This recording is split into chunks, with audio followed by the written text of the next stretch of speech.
Hi friends, welcome to current affairs 2020. So మనకి ఒక అంటే TGPSC Telangana state public service commission so group 2 exam అనేది మనకి డిసెంబర్ 15, 16, 2024లో ఉంది. ఈ విషయంలో లాస్ట్ మినిట్ ఒక రివిజన్గా సో ఉపయోగపడే విధంగా కొన్ని అంశాలు డిస్కస్ చేద్దామండి. కరెంట్ ఎకనామీ పాయింట్ ఆఫ్ కొన్ని సూచనలు మనకి ఇంపార్టెంట్గా ఉంటాయి. ఇండెక్సెస్ అంట. ఇందులో సూచీలలో ఇండెక్సెస్లో హ్యూమన్ డెవలప్మెంట్ ఇండెక్స్ అండి. అంటే హ్యూమన్ డెవలప్మెంట్ ఇండెక్స్ అంటే ప్రపంచ మానవాభివృద్ధి నివేదిక. Human development index human development index లేదా ప్రపంచం ఒక మానవాభివృద్ధికి సూచి అని చెప్పేసి అంటాం. 2022 పేరుతో వచ్చింది, బట్ 2024లో విడుదల చేశారు. మార్చి 14, 2024లో హ్యూమన్ డెవలప్ ఇండెక్స్ 2022 పేరుతో, అంటే ప్రపంచ మానవాభివృద్ధి నివేదిక, ప్రపంచ మానవాభివృద్ధి నివేదిక అని చెప్పేసి అంటామండి. ప్రపంచ మానవాభివృద్ధి నివేదిక 2000 మరికి ఒక 22 పేరుతో దీన్ని విడుదల చేయడం జరిగింది. బట్ ఎప్పుడు విడుదల చేశారు? మార్చి 14, 2024 విడుదల చేయడం జరిగింది. సో ఏ యొక్క ఇతివృత్తంతో విడుదల చేశారు? ఈ హ్యూమన్ డెవలప్ ఇండెక్స్ని ఏ పేరుతో విడుదల చేయడం జరిగిందంటే breaking the gridlock, reimagining cooperation in a polarizer world అని చెప్పేసి అంటామండి. ఓకేనా? Breaking the gridlock, reimagining the cooperation in a polarized world అనే ఇతివృత్తంతో విడుదల చేయడం జరిగింది. సో ఇతివృత్తాలు కూడా అడిగే అవకాశం ఉంటుంది. ఒక what is the title of that report అన్నప్పుడు అది కూడా అడుగుతున్న నేపథ్యం ఉంది, కనుక కొంచెం గుర్తుపెట్టుకోవాలి. ఎవరు విడుదల చేశారు? ఇది United Nations Development Programme, UNDP అనే సంస్థ విడుదల చేసింది. ఏ రోజు విడుదల చేసింది? మార్చి 14, 2024. ఏ సంవత్సరానికి కానీ అంటే 2022కి. మరి ఇందులో మొత్తం 193 దేశాలకు గాను నివేదిక తయారు చేస్తే ఓకేనా, మొదటి 3 స్థానాల్లో ఉన్నటువంటి దేశాలు ఏవంటే ఇక్కడ స్విట్జర్లాండ్, నార్వే, ఐస్లాండ్ అండి. ఈ టాప్ 3 కంట్రీస్ ఇంపార్టెంట్. ఎప్పుడు కూడా నార్వే మొదటి స్థానంలో ఉండేది, కానీ ఇప్పుడు స్విట్జర్లాండ్ మొదటి స్థానంలో ఉంది, నార్వే రెండవ స్థానం, ఐస్లాండ్ మూడో స్థానం ఉంది. చివరి స్థానాల్లో ఉన్నటువంటి దేశాలు ఏంటంటే ఇక్కడ సొమాలియా, దక్షిణ సూడాన్, సెంట్రల్ ఆఫ్రికన్ రిపబ్లిక్ అండి. సిఏఆర్ అంటే ఇక్కడ అర్థం ఏంటంటే కార్ అంటే అయితే కారు కాదు, ఇది సెంట్రల్ ఆఫ్రికన్ రిపబ్లిక్ అని చెప్పేసి అంటాం. సో సొమాలియా దేశం 193వ స్థానం, 193. సౌత్ సూడాన్ 192 కంట్రీ, 192 అంటే 192 ఒక 192వ స్థానం. అండ్ సెంట్రల్ ఆఫ్రికన్ రిపబ్లిక్ అనేది ఆ దేశం 191 స్థానం. ఇలా చివరి 3 స్థానాలు ఉన్నాయి. అంటే సొమాలియా చివరి ప్లేస్ అని చెప్పొచ్చు. ఇక మన ఒక భారతదేశం ఈ యొక్క హ్యూమన్ డెవలప్ ఇండెక్స్ 2022లో 134వ స్థానం ఉందండి, 134.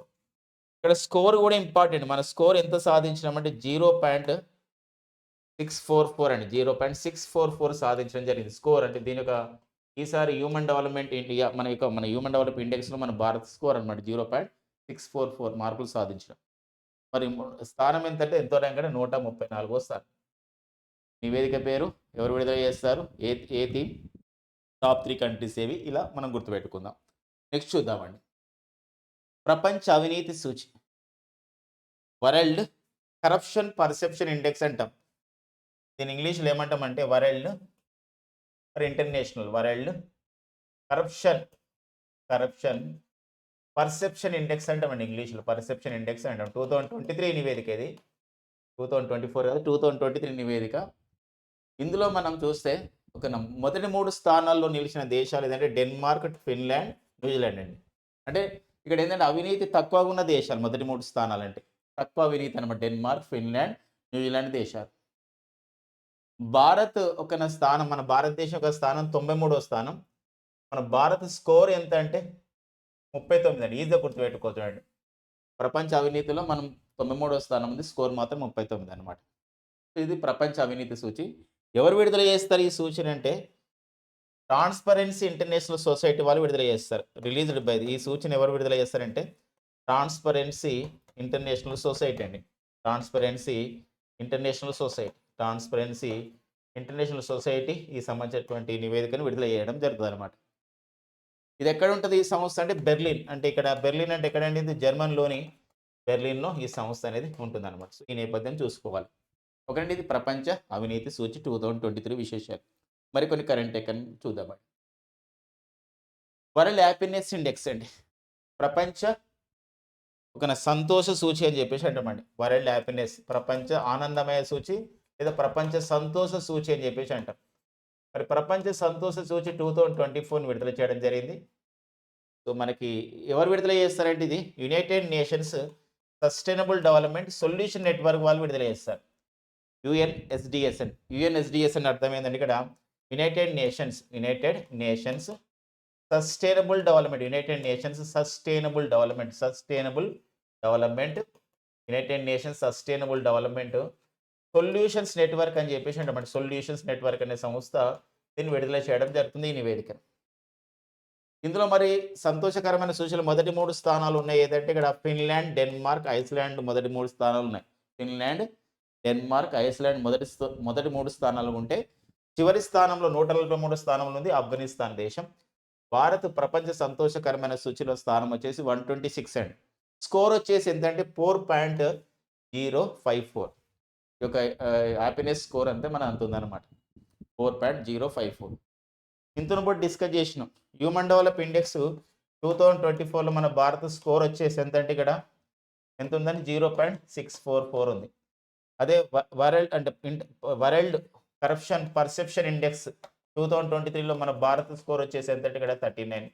ఇట్లా ఇక్కడ కూడా 4.054. ఇక్కడ హ్యూమన్ డెవలప్ ఇండెక్స్లో భారత్ ర్యాంక్ 134, కరప్షన్లో 93 ఉంది. అండ్ ఇప్పుడు మనకి ఇక్కడ 126 స్కోర్ అంతా గుర్తుపెట్టుకోవాలి. ఇది మనకి ఇండెక్స్ అసలు ముఖ్యమైనగా చెప్పుకుంటున్నాం. దీంతో పాటుగా మనకి 16వ ఆర్థిక సంఘం పైన 16th ఫినాన్స్ కమిషన్ పైన ఆర్థిక సంఘం పైన రావడానికి ఉందండి ఒకటి. సో ఆర్థిక సంఘం అనేది ఒక రాజ్యాంగబద్ధ సంస్థ. It is a constitutional body. So finance commission is a constitutional body అంటే రాజ్యాంగబద్ధ సంస్థ అండి.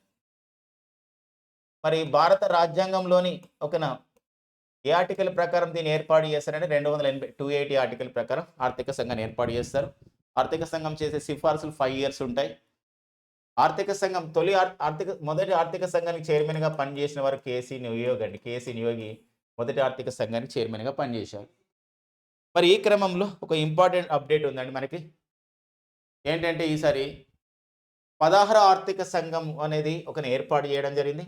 16వ ఆర్థిక సంఘం ఎవరి ఆధ్వర్యంలో ఏర్పాటు చేయబడింది, ఎవరు దానికి చైర్మన్ అంటే అరవింద పనగారి నేతృత్వంలో ఏర్పాటు చేయబడింది. అరవింద పనగారియన్ వీరు నీతి ఆయోగ్ ఏర్పాటు అయినప్పుడు 2015 జనవరి 1 నుండి 2017 వరకు కూడా నీతి ఆయోగ్కి ఉపాధ్యక్షుడిగా పనిచేయడం జరిగింది అరవింద పనగారియ.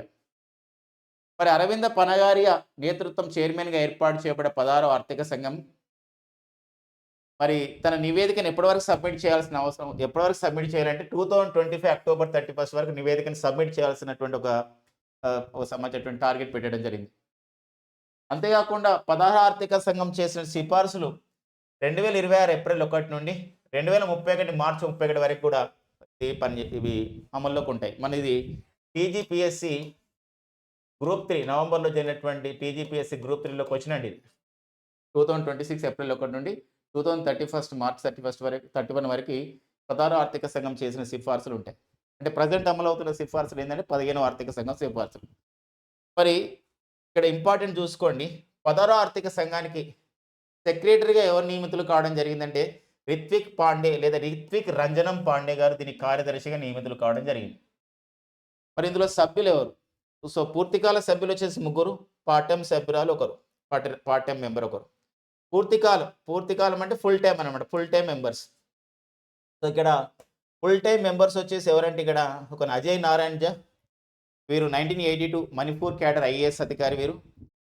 అండ్ ఎనీ జార్జ్ మాథ్యూ అండ్ నిరంజన్ రాజ్యాధ్యక్ష, వీళ్ళు ఫుల్ టైం మెంబర్స్.